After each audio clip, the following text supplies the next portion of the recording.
Hey guys, this is Comic Inno, and today I'm doing a review for Heroes Reborn, the mid-season premiere. So it's been a bit of a hiatus for Heroes Reborn, I guess because it's only a mini-series. And I remember when the mid-season finale happened, I'm like, do we really need a hiatus? There's only 3 episodes left. But I'm guessing it's just NBC having to scheduleize the way they have to with the holidays, that we are going to have the last 3 episodes in January. So let's start talking about this episode.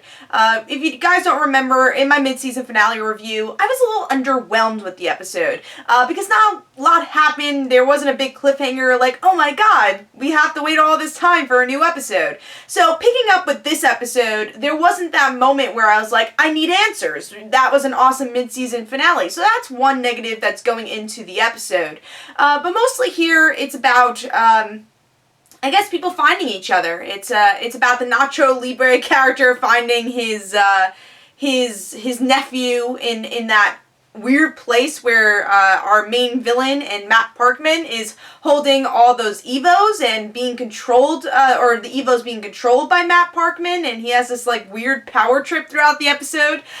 So that's some of the story. Then we have Claire's daughter and Zachary Levi's character, who is trying to find that the character that was teaming up with HRG and the one with his sister. So they end up kind of teaming up in the end, even though the sister and that guy didn't really want to team up. They end up teaming up in the end. But the big cliffhanger in the episode is that we have the big bad now kind of has the utilization of Tommy to use his abilities, because they believe they're saving the world, or at least Tommy does, / Nathan.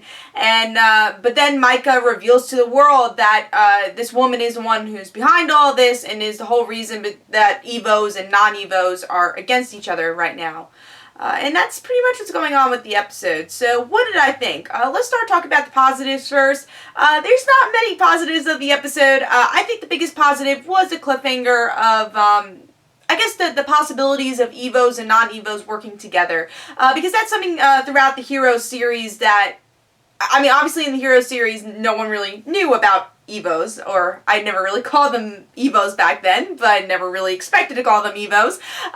But, you know, our heroes, no one really knew about them. But then when people started to know about them, there's this fear, is very X-Men-y type story. But here I feel like it might have a chance of doing something different, where you're seeing that the Evos aren't, I mean, they're still a minority, but the non-Evos aren't afraid of Evos. And I think that could be an interesting step to go, because that's something I haven't really seen this type of story go into. And I hope that's kind of the ending of this Heroes Reborn miniseries and the direction they're going in.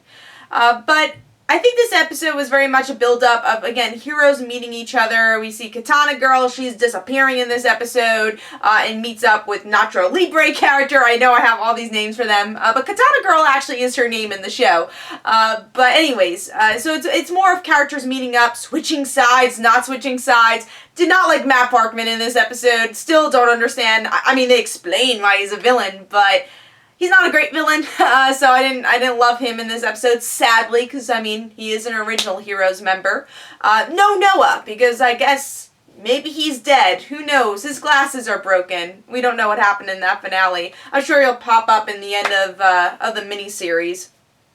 I don't think Noah's dead or not, but, again, we'll have to see with that. And yeah, I mean, I'm going to honestly say I was kind of bored most of the episode. I just didn't feel like there was a hook, and I mean, that goes back to, I don't think the show ever built up its new characters well enough for me to care about them, and a lot of the old characters aren't even shown in this episode except Matt Parkman, who, again, not that interesting here, and they changed his character so much that he's not really the Matt Parkman that we remember.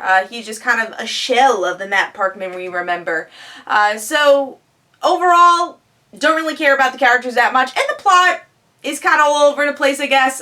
Again, I think the strongest thing that came out of this episode is the hope that Evos and non-Evos will work together in the future to defeat this kind of villain who's not that interesting. They try to build her up so much, but she's not that menacing. I mean, especially since this show gave birth to villains like Sylar, it's kind of hard to make another show. You have to have an interesting villain, and you don't have that here that much. So we'll see. But yeah, this episode was okay, boring for the most part. I don't like watching a show and looking at the time and saying, when is it over? And that's how I felt about this episode. So that's kind of how I felt. But let me know in the comments below what you thought. Of course, I'll be reviewing the next 2 episodes to see where it goes. I really hope that the ending and finale is satisfying, but like I said, we're gonna have to see.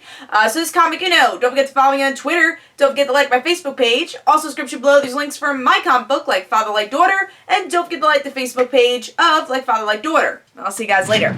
Bye.